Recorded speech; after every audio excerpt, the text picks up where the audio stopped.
اچھا ایک بات میں آخر میں کہنا چاہوں گا کہ یہ بھی ایک سوال اٹھتا ہے، علامہ اقبال قادیانی تھے؟ نہیں، اس کے متعلق بھی مجھے کم از کم کوئی ثبوت ایسا نہیں، ہرگز نہیں تھے نہیں، مگر یہ ثبوت موجود ہے کہ وہ متاثر ہوئے تھے، جیسے شروع میں کہا تھا انہوں نے پروگرام سے کہ بہت سے لوگ متاثر ہوئے۔ مرزا غلام احمد کے بارے میں انہوں نے یہ لکھا ہے ایک جگہ کہ اس دور، یہ 1898-99 کی بات ہے، کہ اس دور میں مرزا غلام احمد جس طرح اسلام کو سمجھے ہیں ایسا بہت کم لوگ سمجھے ہیں۔ اس پر میں نے ساری چیزوں جب میں نے پڑھی ہے، وہ بھی پڑھی ہے، اور احمدیوں کی کتابیں بھی میں نے پڑھی جو انہوں نے اس پہ لکھی ہیں۔ احمدیوں کے کہنے کے مطابق علامہ اقبال 1931 میں تائب ہوئے اپنے عقیدے سے، یعنی 1931 تک احمدی تھے؟ جی، اور غیر احمدیوں کے کہنے کے مطابق وہ 1908 میں تائب ہو گئے۔ غیر احمدیوں کے مطابق وہ تائب ہوئے؟ 1908 میں تائب۔ کون سے غیر احمدی کہتے ہیں؟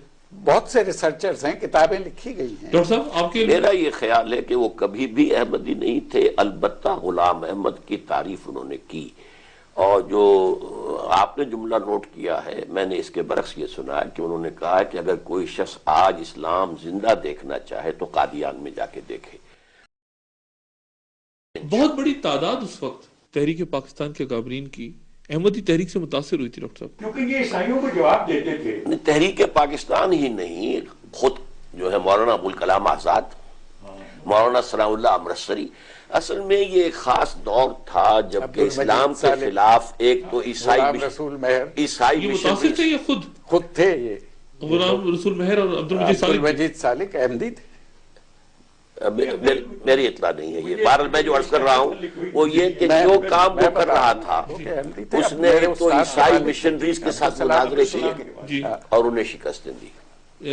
کس نے؟ عیسائی مشنریز کو ساتھ مناظرے کر کے غلام احمد نے انہیں شکستیں دی۔ اچھا، اور ایک زبردست جو ایک وائلنٹ تحریک اٹھ گئی تھی، یہ ستیارتھ پرکاش کا جو مصنف تھا، آریہ سماج، تو آریہ سماج کے لوگوں سے بھی اس نے مناظرے کیے اور انہیں شکستیں دی۔